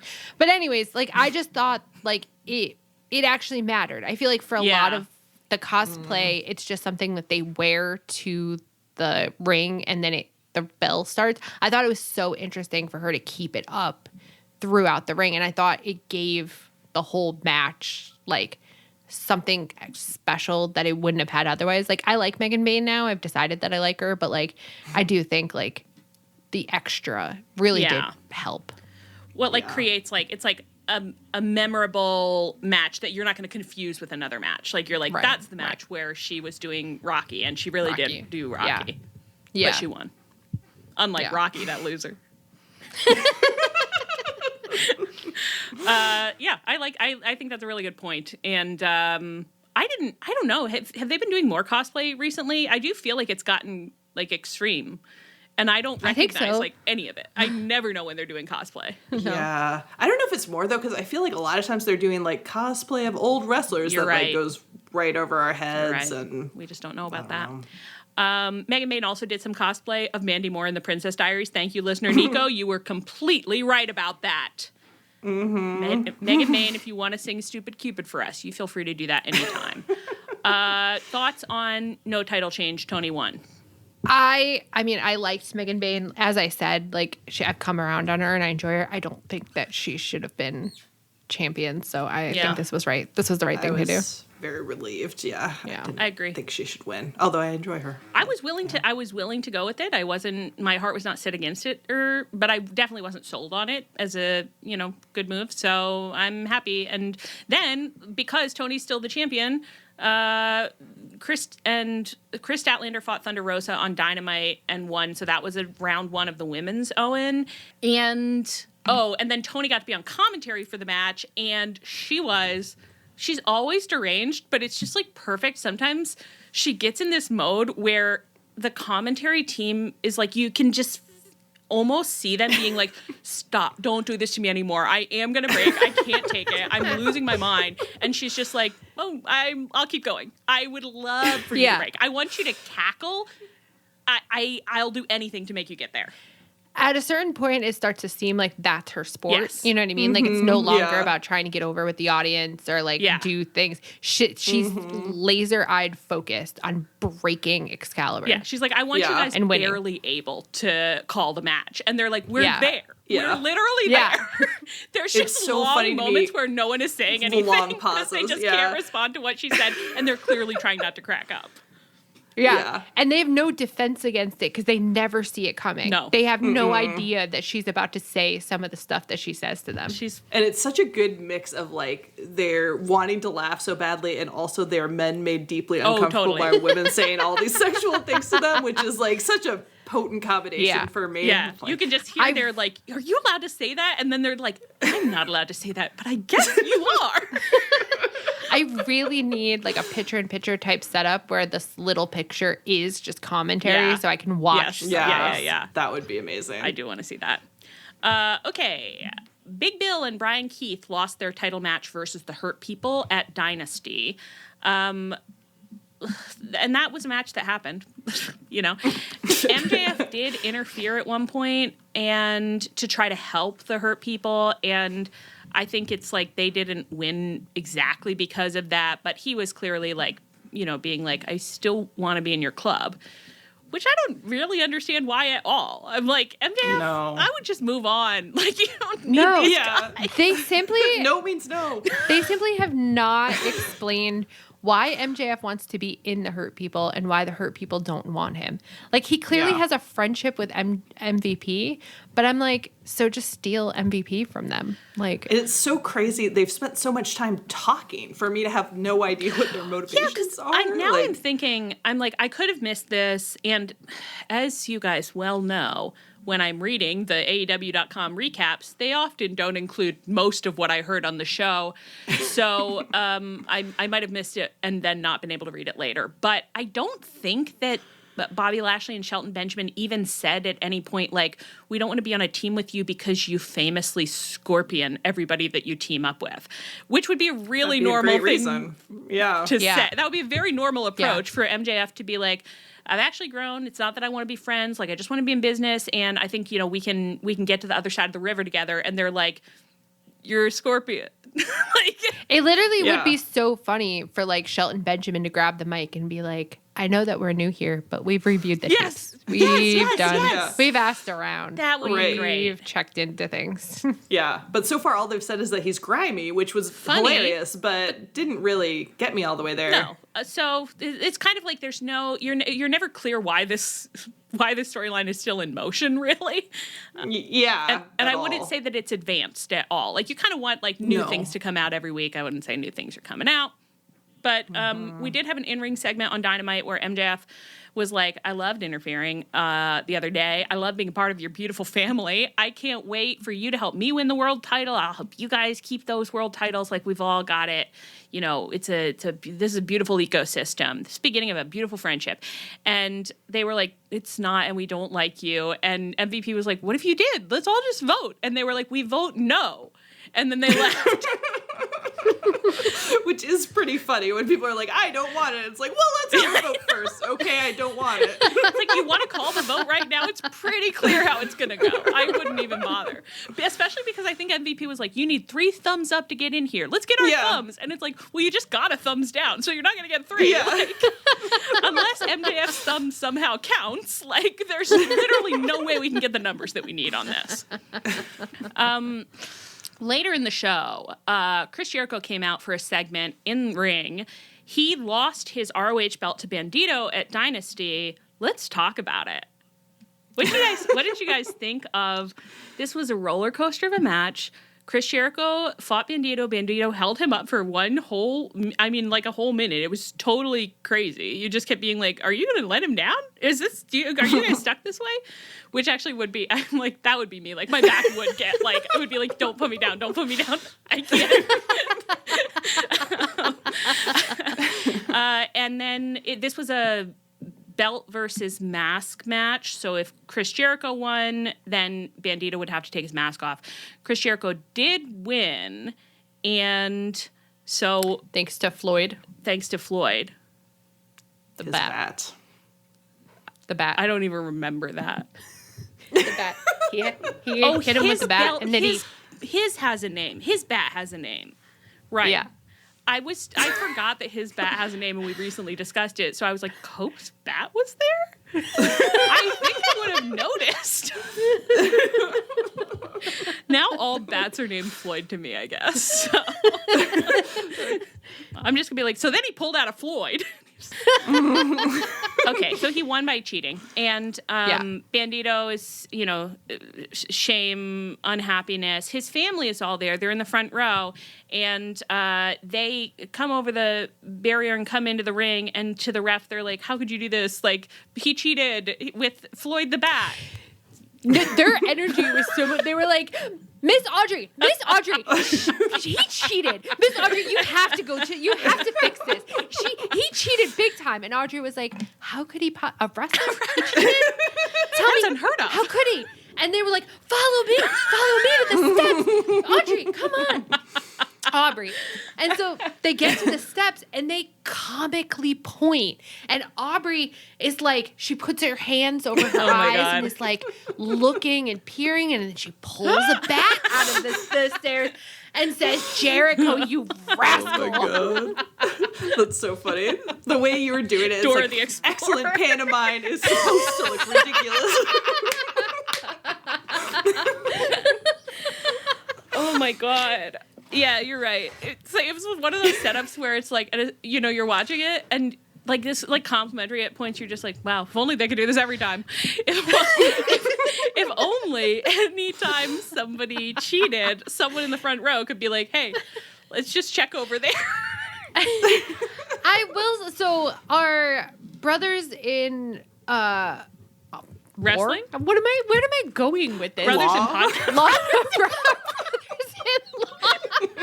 We're related by the marriage of Trish and Jeremy. Of Trish and Jeremy. Yeah, that makes sense. Of course, yeah. All right, so our brothers-in-law at One Nation Radio were making that point that they were taken out by this because they were like, other people cheated in similar ways on the same show. And I was just sort of but like, their families didn't it's love so them as much. interesting. Yeah, obviously. Yeah, right. A mom wasn't involved. When If a mom only is Swerve's involved, family had spoken up, Right.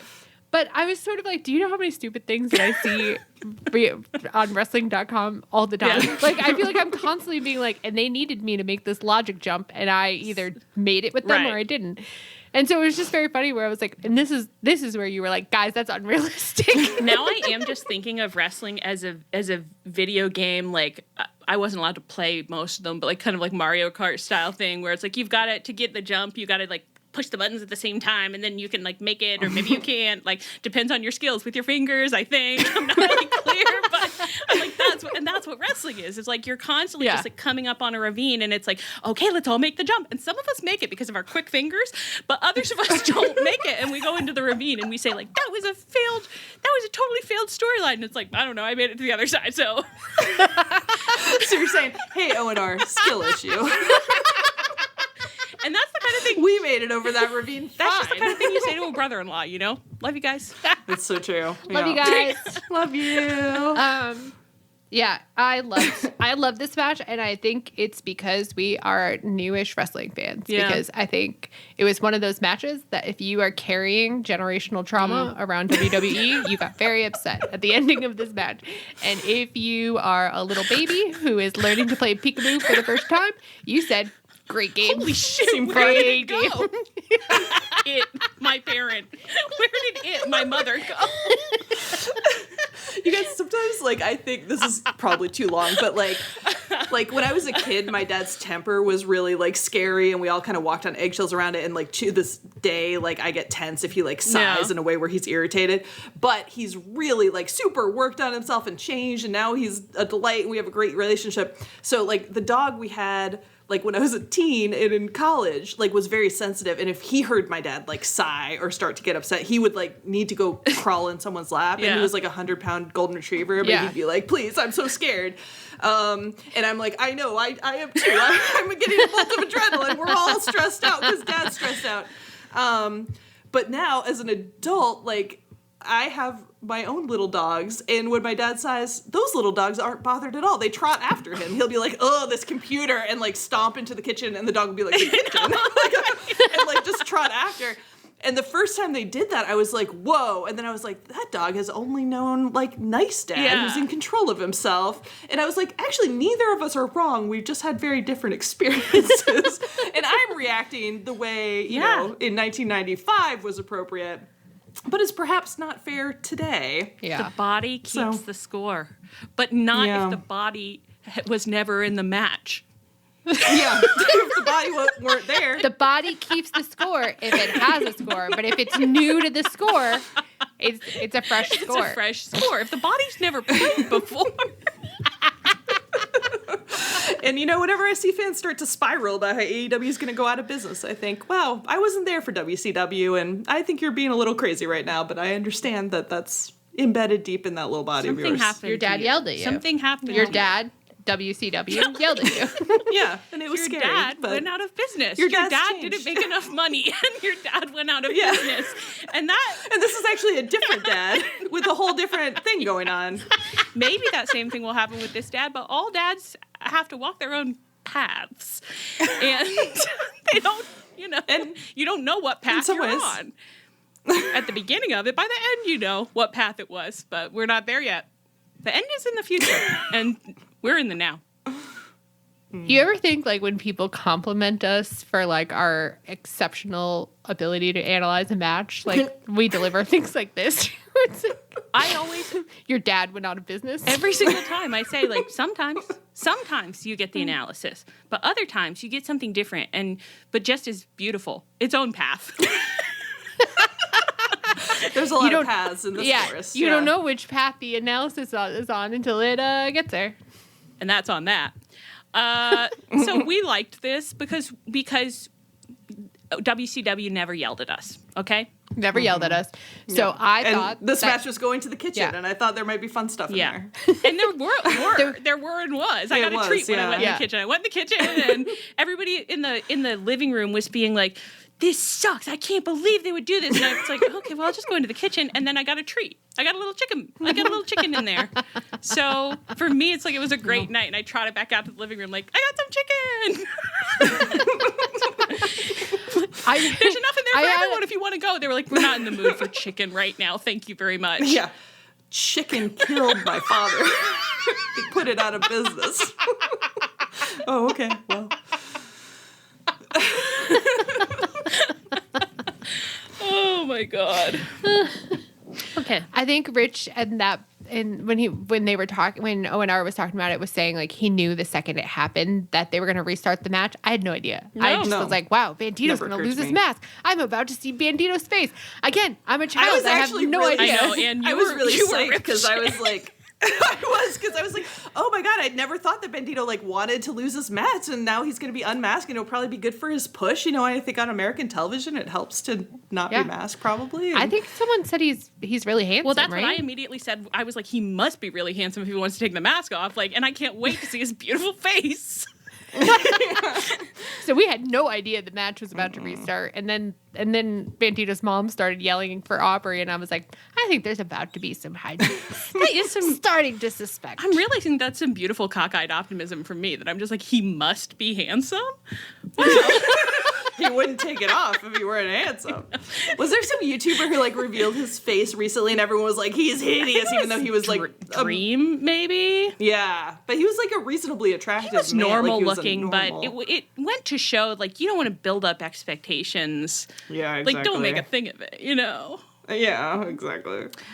Okay. What are we talking about? Oh, right. So then Chris Jericho came out on Dynamite. How long have we been here for? Like 10 years? Like we're coming up on 100 minutes. How many hours is that? 140. That's normal. Yeah. Okay, we're fine. So, I mean, for a post PPV, we can't do this every week, girls, but just this week. No, and Anne deserves it. Wow. Holy shit. That beautiful bell-like voice just But it says such threw a long editing job at me. cruel things. Everyone's always saying that it sounds so beautiful, but do you listen to the words? Yeah. Are you listening to the way she treats her co-host, and you still think she's the best one? She called us dead weight. She called us trash. She said we should go back down in the sewer with the clown. She said, I hope Anne spends her whole weekend editing this episode. She said, I hope you guys have to work 2 straight shifts in the pit. That's really hurtful. Can you say something nicer to me with your beautiful bell-like voice next time? Girls, of course I'm in the sewers with you. I'm in the pit with you. Don't you worry. That's good, because we can't win if we don't all go down in the sewers together. That first It movie is good. I was watching it while doing the schedule. It is pretty good. Yeah, they shouldn't have split the kid and adult storylines. They really shouldn't have. It's like if we could go back in time and just change one thing, that might be... I think the whole timeline would be on a better trajectory. That was. When did that first one come out? 2017. We were a little late to really change the trajectory, but they must have made the decision way before then. Guys, we have to do this in Chitchat hour later. We cannot do this now. Leah's like, I'm never gonna watch the bit. We gotta get out of here. People like to hear this stuff, Leah. Okay, Chris Jericho he's in the ring, and then Big Bill and Brian Keith come out, and they're like, we have something that we want to say to you, Dad. And Chris Jericho's being like, I'm at my leisure to hear it. Of course, I love and respect my sons. What do you have to say to me, boys? And Brian Keith was too scared to speak. This is a cloud story now. Brian Keith was too scared to speak because he really was like, I know Papa will not be happy about what happened at the pay-per-view. But Big Bill said, courage, Brian. I'll speak for both of us. You may not respect me, but you have to, he said. Something like that. You may not love me, but you will respect me. And he said, you're angry. It's okay if you're angry. But don't you yell at me. Don't you be mad at me, because I'm a person who is deserving of respect and who has inherent worth as a human being. And Chris Jericho, I think he does get some kind of face acting award. Everything that was happening with his face was just like, wow, I love you for a reason. This is really something. And he said, I could yell at you. I could yell at you because it seems like you never win, and you didn't win when I told you to, and your failures are my failures, and it seems like you could be like like you guys actually do suck ass, so I could yell at you. But I won't, because I'm not angry. I'm just disappointed. And then he just kept repeating, I'm just disappointed. I'm just disappointed, louder and louder. And then he took the bat, Floyd. He took Floyd, and there was a TV screen there for some reason, and he started hitting the TV screen, well, that's why it was there, with Floyd the bat, and he's hitting and he's shouting, I'm not mad, I'm just disappointed, I'm just disappointed, I'm just disappointed. And later, after the commercial, we came back to him, and he was backstage still hitting stuff with the bat, blah, blah, blah, blah, blah. And that's the segment. Loved it. I had no complaints. Dude, I actually don't know how anyone responded to this. I don't think I saw anyone take the time to respond to it. I loved it. I was like, this is great. Big Bill is really doing something. Jericho's really doing something. When you see a man beat up a TV while yelling, I'm disappointed, I mean, what? You're not entertained? Are you not entertained? I also really liked when he got out of the ring and started walking up the ramp, and a small child held out his sign and a pen, which is crazy. Like, a wrestler's never going to give an autograph at that moment, except Chris Jericho froze, grinned at the camera, and started signing it without looking. And he just had this big, fake grin, and he was making a whole bit out of it. But the child kind of ruined it a little bit by saying over and over in the world's most earnest voice, thank you so much, thank you. It's like, he's trying to be a heel, babe. Oh my gosh. Well, so he's off on Fozzy Tour from April 17th to May 12th, probably coming to a city near you. You can check him out. And we'll see him again later. Big Bill and Brian Keith? We better. Who knows? But I hope they do something fun. Max Caster had an open challenge on the Dynasty pre-show. He was hamming it up for the audience. The audience was really happy to see him, and he looked really happy to be there. Whenever they boo him really intensely and he just beams, like he's so pleased with himself. Well, it was great. Everything he's doing He was great. doing his bit where he was like, let's do my bad chant, a la Dustin Chuck Taylor. And he led the chant, and then the crowd just did the chant.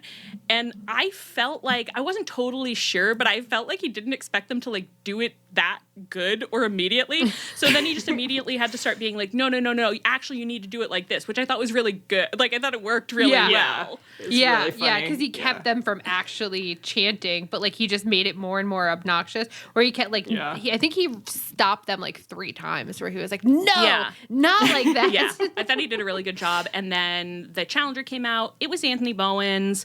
Does one of you want to describe what he looked like, what he was wearing on his body?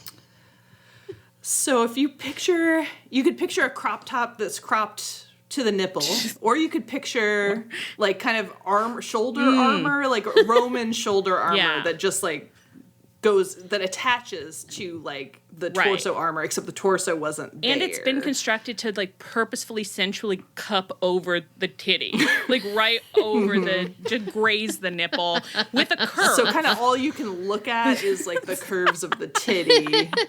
Yeah. It creates the illusion that the titty is like an eye and the nipple is the iris, the center of the eye, and you can't look away because you're holding its gaze. You're like, what's happening? Wow. And his new gimmick is that does one of you know it? Because I didn't manage to produce it. The 5-something player. It's a baseball thing. It's when... 5-tool player. The 5-tool player. And it's a baseball thing. And so then he came out and then he squashed Max Caster, which was great. And then he did yell at the camera a little, and I said, shh, no, don't yell. Don't yell. No yelling. Don't yell. Don't yell at me. Inside voice. Gentle. As we discuss you don't be a dad who yells at me. Gentle. Don't teach the little dogs to be scared. You don't want to be our damage, Anthony Bowens, please. Don't be our WCW. And so that was great. This was a great payoff for, I would say, a really nicely done storyline. Worked really normal. Yeah. Great work from everybody involved. I would say the only problem here, potentially, is that at this point, I am pretty strongly allied with Max Caster, not in the sense that he is a good guy, but in the sense that I think he's done some of the best work of his life. Yeah. So I want to watch him keep doing that work. So, and Anthony Bowens, I haven't seen for a while, so I'm at my leisure to learn about the 5 tools of baseball. But you're going to have to... It seems less fun, potentially, than the best wrestler alive, unfortunately, Bowens. I know you're a better wrestler, but maybe a worse entertainer. You know what? Yeah. And you do need both. Those are 2 of the tools. You do need both. Which is why the Acclaimed worked so well together. Actually, so I'm very interested to see what happens. 1 tool each. Separately. 1 tool each. Mm-hmm. And unfortunately, because of the way that we are, the Acclaimed that has the entertainment... is going to be over with us more than the Acclaimed that has the talent. Yeah. If there's one thing you got to know about us, it's that in some ways we don't have taste. No, we do. We do. Because, as we've said, Max Caster has been doing really good normal storytelling. So I hope they both continue to do it. Let's find a new way to use Max Caster. Can't keep doing that exact same thing, but let's turn the soil over and grow a new plant there. Beautiful. A beautiful new plant. Mm-hmm. And Anthony Bowens, again, I'll be waiting for your deck about those tools. And finally, Adam Cole beat Danny Garcia for the TNT belt. He was wearing chainmail panties for some reason. They were very silly. They did not look really cool. Distracting. They kept being like, is that mesh? Can I see? No, it's not mesh, but... I didn't like them. And I wasn't that interested in the match. And then on Dynamite, he and Kyle and Roddy said that they're now known as the Paragon, which I honestly shuddered to hear. I was like, this is not what I wanted from you. And I feel, and they cut this promo where they're just like, and it's our time now, the 3 of us, the Paragon, the best boys that there are. And then Adam Cole yelled at me, even though he's a face. And I think if I were the teacher, Tony Khan, I wouldn't let these boys sit together. I would split them up. They encourage each other to be born, and that's what we can't have. You guys, when you sit together, you don't disrupt class at all. That's not what I like in my classroom. So I would put each of them in a different group where they were more likely to be disruptive and to do something unexpected. Yeah, you could maybe get like Adam Cole being like the straight man with some goofy, like with Max Caster, for instance. Like maybe that'd be interesting. Yeah. I don't know. You began to cook. Abruptly, you began to cook. Let her talk. Let her talk. So I guess we'll keep our eye on that. But it brings me no pleasure to say it, but I'm very disappointed in all 3 of you. I really don't like what I've seen out of you. So it's pretty bad. Clean up your act. Also, do you think there's like some kind of list of like worst stable names that they're choosing from, or the Paragon, the Pinnacle, the blah, blah, blah, blah, blah, blah, blah, blah, blah. Whatever. There's like They're really hitting that synonyms for elite thesaurus entry pretty hard. They're going to run out eventually. And that's when it starts to get weird. Okay, was there anything you really wanted to talk about that we didn't get to talk about? No, because we talked about everything. And we talked about a lot of stuff. Great job leading, Allie. You took us through it. You did a really good job. Thank you. I don't think it was my best timing work, but it's a pay-per-view week. It is what it is. It is what it is. It is what it is. And the Young Bucks came back after 6 months. That's true. We had to spend, what was it, 80 something minutes like on that. Yeah. On that one. So we had to get into that. And I think those timestamps that you tweeted before this, I think those are probably going to be about right. All the end ones are going to be like 2 minutes on Adam Cole, 2 minutes on Max Caster. 45 minutes on Matt Jackson's nipples. The great thing about the timestamps, and it's not useful if you've already gotten to this point in the podcast, but never forget, you can skip stuff. You don't have to listen to the whole podcast. You don't even have to listen to any of the podcast if you don't want to. On that note, I've been Allie. I've been Ann. I've been Leah. That was really good. That was really good. Way to transition this out. Really incredible. Thank you so much. This is Tunnel Talk. Our theme is by Chris Corkin. You can find us on Twitter, Tumblr, and Twitch at Tunnel Talk Pod, via email, tunneltalkpod@gmail.com. We have a souvenir stand. You can find it at chop-tees.com. You can find us on our feed, on the Social Suplex Network feed, where you can check out all the other great podcasts on the network. And you can find us on the Social Suplex Network Discord. Please rate, review, and subscribe to us wherever you get your podcasts. Stay frosty. And as always, please come back next week.